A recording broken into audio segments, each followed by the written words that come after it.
Just ಇವಾಗ ತಾನೇ premier ಶೋನ ಮುಗಿಸ್ಕೊಂಡು ಬಂದಿದೀವಿ ಮಾರಿಗೋಲ್ಡ್. ನಮ್ ಜೊತೆಗೆ ಬಿಗ್ ಬಾಸ್ ಖ್ಯಾತಿಯ ಪ್ರಥಮ್ ಕುಳ್ಳ ಅನ್ಕತಾರಲ್ಲ ಒಂಚೂರು ಬಗ್ಗಣ ಪ್ರಥಮ್ ಕುಳ್ಳ ಅನ್ಕತಾರೆ ಪ್ರತಾಪ್ ಮತ್ತೆ ನಮ್ಮ ಪ್ರಥಮ್ ಅವ್ರು ಇದ್ದಾರೆ. ಮಾತಾಡ್ಸೋಣ ಸರ್, ಹೆಂಗಿತ್ತು ಮೂವಿ? ಸೀರಿಯಸ್ಲಿ ನಾನು ಪ್ರತಾಪ್ ಅಂಡ್ ಸಂಗೀತ ಒಟ್ಟಿಗೆ ಕೂತ್ಕೊಂಡು ನೋಡ್ತಾ ಇದ್ವಿ ಮೂವಿನ. ಒಂದು ಹನಿ ನೀರ್ ಕುಡಿಯೋಕ್ಕೂ ಎದ್ದೇಳ್ಬೇಕು ಅನ್ಸಲ್ಲ. ಏನ್ ಪ್ರತಾಪ್, ಪ್ರತಿ ಫ್ರೇಮ್ ಕ್ಯೂರಿಯಾಸಿಟಿ ಇಂಟ್ರೆಸ್ಟಿಂಗ್ ಆಗಿತ್ತು. ಹಂಗೆ ಸಂಗೀತ ಅವ್ರ ಜೊತೆ ಬಿಗ್ ಬಾಸ್ ಅಲ್ಲಿ ಅಷ್ಟು ದಿನಗಳ ಕಾಲ ಇದ್ದವ್ರು ನೀವು, ಈ ತರದೊಂದು ಮೂವಿ ನೋಡ್ಬೇಕಾದ್ರೆ ಅವ್ರದ್ದೊಂದು ಆಕ್ಟಿಂಗ್ ನೋಡ್ಬೇಕಾದ್ರೆ ಹೆಂಗ ಅನ್ಸುತ್ತೆ? ಸುಮ್ಮನೆ ತೋರ್ಕೆಗೆ ಮಾತ್ರ ಹೇಳಿಲ್ಲ, ಒಳಗಡೆಗೆ ಯಾವಾಗ್ಲೂ ಸಪೋರ್ಟ್ ಇರ್ತೀನಿ ಅಂತ ಹೇಳಿದ್ದೆ. ಹೊರಗಡೆನೂ ಅಷ್ಟೇ ಐ ವಿಲ್ ಸಪೋರ್ಟ್. ಯಾಕೆಂದ್ರೆ ನನಗೆ ಜ್ಞಾಪಕ ಇದೆ, ಮನೆ ಒಳಗಡೆ ಒಂದು ಸ್ಟೇಟ್ಮೆಂಟ್ ಬರುತ್ತೆ, ಹೆಣ್ಣು ಮಕ್ಕಳನ್ನ ನೋಡೋ ದೃಷ್ಟಿ ಸರಿ ಇಲ್ಲ ಅಂತ. ಅವಾಗ ತುಂಬಾ ಸ್ಟ್ರಾಂಗ್ ಆಗಿ ಮಾತಾಡಿದ್ದು ನನ್ಗೆ ಇನ್ನ ಜ್ಞಾಪಕ ಇದೆ. ಅದನ್ನ ನನ್ನ ಜೀವನದಲ್ಲೇ ಮರೆಯಕ್ಕಾಗಲ್ಲ.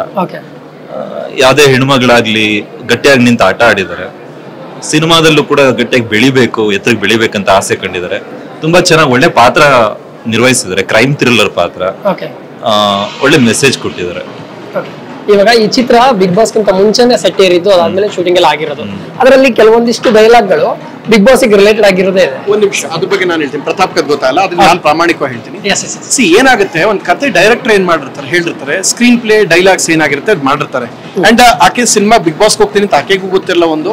ಅಂಡ್ ಸಿನಿಮಾ ಅದ್ ಲೈವ್ಲಿ ಆಗಿತ್ತು, ಲವ್ಲೌಕೆ ಇತ್ತು. ಒಂದು ಮಾಸ್ ಸಿನಿಮಾ ಅಂದ್ರೆ ಕ್ರೈಮ್ ಸಿನಿಮಾನ ಡೈಲಾಗು ಮತ್ತೆ ಚಿತ್ರಕಥೆ ಮೇಲೆ ಎಳ್ಕೊಂಡು ಹೋಗಿದ್ದಾರೆ. ಅಂದ್ರೆ ಎಲ್ಲೂ ಕೂಡ ಬೋರ್ ಹೊಡಿಬಾರ್ದು. ನಿಮ್ಗೆ ಅಸಹಜವಾಯ್ತು ಅಂದ್ರೆ ಡೈಲಾಗ್ಸ್ ಅನ್ನ ಬೋರ್ ಹೊಡಿತು ಅಂದ್ರೆ ಇಂಟ್ರೆಸ್ಟ್ ಕಳ್ಕೊಂಡ್ಬಿಡ್ತಾರೆ. ಒಂದಷ್ಟು ಲವ್ಲೌಕೆ ಇರ್ಲಿ. ಈಗ ದಿಗಂತ ಆತರ ಡೈಲಾಗ್ ಯಾವ ತರ ಹೇಳಿದಾರ? ಇಲ್ಲ. ಸಿನಿಮಾಗೆ ಏನ್ ಬೇಕೋ ಮಾಡಿದಾರೆ. ಅದನ್ನ ಪ್ರತಾಪ್ ಕೇಳಿದ್ರೆ ಪ್ರತಾಪ್ ಏನ್ ಗೊತ್ತಾಗುತ್ತೆ? ಪ್ರತಾಪ್ ನಿಜ ತಾನೆ ಪ್ರತಾಪ್? ನನಗನ್ಸಿದ್ ಇಷ್ಟ, ಏನ್ ಟ್ರೆಂಡ್ ಅಲ್ಲಿ ಇರುತ್ತೆ ಅದನ್ನ ಕ್ಯಾರಿ ಮಾಡ್ತಾರೆ, ಒಂದ್ ಮೂವಿಲಾಗ್ಲಿ ರಿಯಾಲಿಟಿ ಶೋಲಾಗ್ಲಿ. ಸೊ ಈ ಸಲ ನೀವು ಅದನ್ನ ಕೇಳಿದ್ವಲ್ಲ, ಲವರ್ ಬಾಯ್ಗೆ ಈಗ ನಿಮ್ ಬಚ್ಚಿಡ್ಕೊಂಡ್ ಬರೋದು ಯಾವಾಗ, ನೀವು ಲವರ್ ಬಾಯ್ ಆಗೋದು ಯಾವಾಗ, ರೊಮ್ಯಾಂಟಿಕ್ ಆಗಿ ಸಾಂಗ್ ಆಡೋದು ಯಾವಾಗ, ರವಿಚಂದ್ರನ್ ಇಂದ್ರೇಜಿ ರೊಮ್ಯಾನ್ಸ್ ಮಾಡೋದು ಯಾವಾಗ, ಗಣೇಶ್ ಪರಪರಾನ್ ಕರ್ಕೊಳ್ಳೋದು ಯಾವಾಗ ಅಂತ ಕೇಳಿ ಗಣೇಶ್ ಪ್ರತಾಪ್ ನೋಡೋಣ ಏನಾಗುತ್ತೆ ಜೀವನದಲ್ಲಿ. ನಾನು ಹೇಳೋದು ಮಾಡ್ತೀನ ಆತರ ಅಲ್ಲ ಅಣ್ಣ, ನೋಡೋಣ ಜೀವನ ಎಲ್ಲಿ ಕರ್ಕೊಂಡು ಹೋಗುತ್ತೆ ನೋಡೋಣ. ಹೆಂಗ್ ನಡೀತದೆ ಕಿಚ್ಕಿಲಿಗಿಲಿ? ಮಾಡ್ತಾ ಇಲ್ಲಲ್ಲ ಈಗ, ಬಿಟ್ಬಿಟ್ರಾ? ಆತರ ಏನಿಲ್ಲ. I don't want take any comments. ಯಾವ್ದ್ರ ಬಗ್ಗೆ ಕಮೆಂಟ್ಸ್ ತಗೊಳಕ್ ಇಷ್ಟ ಇಲ್ಲ. ಏನಾಗಿದೆ ಅದ್ ನಡ್ಕೊಂಡು ಹೋಗ್ತಾ ಇರುತ್ತೆ. ಒಳ್ಳೇದಾಗ್ಲಿ. ಒಳ್ಳೇದಾಗ್ಲಿ. ಸಂಗೀತ ಬಹಳ ಪ್ರಾಮಾಣಿಕವಾಗಿ ಎಫರ್ಟ್ಸ್ ಹಾಕಿದ್ದಾರೆ ಈ ಸಿನಿಮಾಗೆ.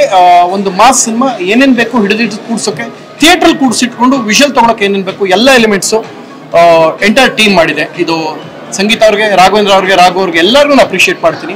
ದಿಗಂತ್ ಈ ಸಿನಿಮಾದ ಸ್ಪೆಷಲ್ ಹೈಲೈಟ್. ಯಾಕೆಂದ್ರೆ ನೀವು ಇದುವರೆಗೂ ಏನ್ ಮಾಡಿದ್ರಿ ಅದಲ್ಲದ ಪಾತ್ರದಲ್ಲಿ, ಅದಲ್ಲದ ರೂಪದಲ್ಲಿ ದಿಗಂತ್ ಅವ್ರು ಮಾಡಿದಾಗ ವಿ ಶುಡ್ ಅಪ್ರಿಶಿಯೇಟ್ ಅಂತ ಒಂದು ಪ್ರಾಮಾಣಿಕ ಪ್ರಯತ್ನವನ್ನ. ಹೆಣ್ಣು ಹುಣ್ಣು ಮಣ್ಣಿಂದ ಹೋದ್ರೆ ಏನಾಗುತ್ತೆ ಅನ್ನೋದ್ರ ಬಗ್ಗೆ ಸ್ಪೆಷಲಿ ದಿಗಂತ್ ಅಂಡ್ ಸಂಗೀತ ಬಹಳ ಅದ್ಭುತವಾದ ಮೆಸೇಜ್ ಕೊಟ್ಟಿದ್ದಾರೆ. My sincere thanks to entire team. ಕನ್ನಡಿಗರು ದಯವಿಟ್ಟು OTT ನೋಡ್ತೀನಿ, ಓಡಿಸ್ಕೊಂಡು ನೋಡ್ತೀನಿ.